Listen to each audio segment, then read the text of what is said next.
In giving that monster refuge, your true power emerges. Excellent. I've been anxious to see what you're truly capable of. But you're not the only one who can transform.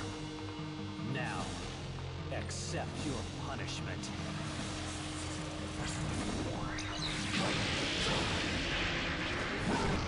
Welcome to the final fight of this game. Now we have to take on another form of Deco. I feel as though this has been just one long extended fight with this dude. And all of that other stuff was preliminary training for this one enormously tough boss. So he likes doing a couple of tactics. One is tearing a hole in the space-time continuum and firing out the red comets. Another is this obnoxious purple orb attack, which has multiple phases to it. The first of which is just dodging those orbs coming at you. The second, he shoots out more purple orbs, and sometimes in the intermediary of that attack, he'll fire spears at you that he's got rotating around his body, which seems to be like a Dark Horseman type character thing. It's crazy. What an incredible form for him to just, bam, change into. I thought that his dimensional scarf dragon was the danger, but it's truly what he can turn into. And as you see, he controls the orbs. He controls the purple orbs on the screen to come at you. And those multicolor of mix of purple, pink, and blue are not as deadly, but you want to make sure you dodge downward with your Z-dash to get rid of any damage potential there. I like this attack that he does because it's fairly simple to go in between those large clapping beams of light, and you can even manage to get off a charge shot like I did there, which is recommended. You want to charge shot him at any point you can.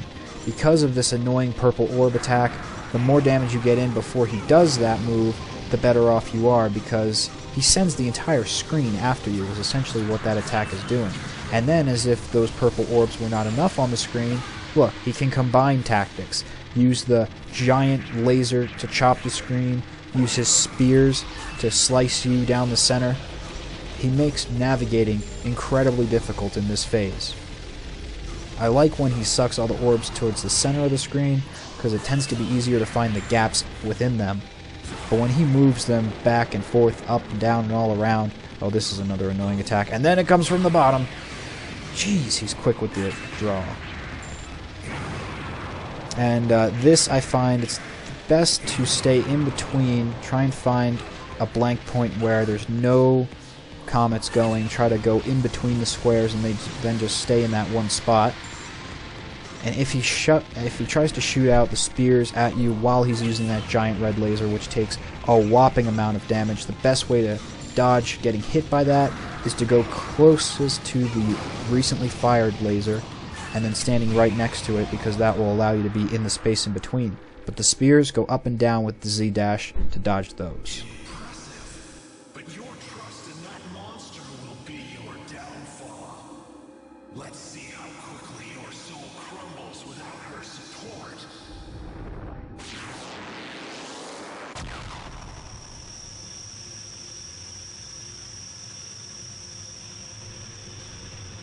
Come on, you know any amazing final fight wouldn't be complete without multiple phases of the end boss, and that's what we've got here.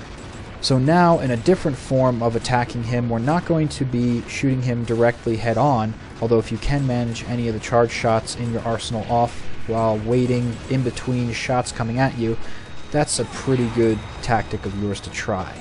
But you have to be quick on the draw, because the main purpose of this phase of the fight is to keep all the projectiles from hitting Kachi.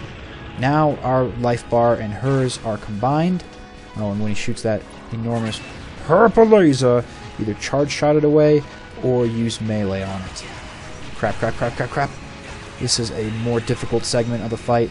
Try and shoot away as many of the green orbs as you can. Those giant missiles will all come in at once and usually take out you and Kachi in one onslaught. But if they get close, that's the time to melee. These, of course, just shoot up and down all around in the way that they're coming towards you. This is really the best practice of the Wii's reticle for aiming, since, you know, you could use potentially the Wii Zapper here That would be a better way to steady your shot than the haphazard aim that I have here. Another tactic you want to be sure to take notice of are those red orbs that are in the mix of the blue. Those red orbs are like lighting the stick at the end of dynamite to make them fire off the entirety of those blue lined orbs. Some of the blue orbs that come at you like these don't have such of a tripwire, so you'll have to shoot them in the time sequence as they're coming at you. Try to shoot the ones that are farthest away first, and if they get too close in, just keep deflecting until you diminish his health completely.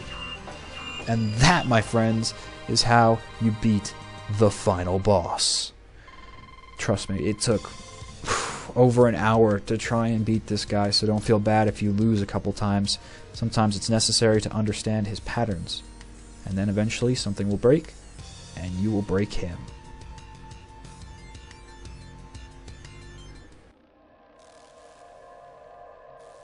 How can this be? You've defied the will of the creators. Your allegiance to that monster will destroy this entire universe. There's only one monster here. And that's you, Deco!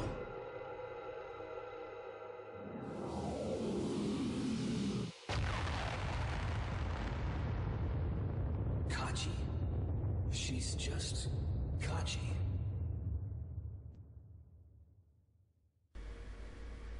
Well, everyone, that was Sin and Punishment, Successor of the Skies. I've been saying Star Successor this entire time, but who cares? Battles in space, brilliant. Amazing boss fights every sequence of the stage. Incredible firepower with what you could do. And multiple modes here as far as the difficulty goes. So if you think, this is a piece of cake, DeoGenZ is overly weak, he thinks he's good at shooters, but he's not.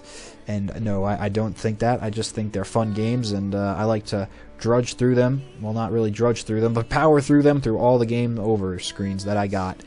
So let me know what you thought of this game, how it affected you as far as knowing it's on Wii. Did you think that's such a cool on rails arcade type shooter could be had on this type of console? I tend to send out messages to a lot of random people out there on YouTube who comment on LPs, and I ask them, what do you think about Wii? Everybody says it's casual core, and I get a lot of responses back who say, no, that's just people who don't really know the Wii, and I would tend to agree with that position, because this is one of those games where it's pretty violent. I mean, it's not super bloody, but it is massively crazy with the bosses you must fight, and they are not gentle in any sense. Tons of laser beams. But this is one of those games that really makes the Wii worth owning, and if you have a Wii U at this current time and you're looking for a game to kind of bridge the gap between anything else that's interesting and what's not out right now, because it's still in the launch phase, I would take a look at this game. It's definitely at a reduced price, I'm certain, and pretty soon I'll have links on all my videos so you can click, and it'll be an Amazon affiliate link, so it helps me out in the short term, long term, however you want to look at it, and you can get the game on Amazon. And that'll be a very easy way for you to pick it up cheap, because it's been a while since this Wii game came out. Not exactly sure when, but it's at a reduced price. So let me know in the comments below. I'm DeoGenZ, and I will see you in the future for other LPs.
你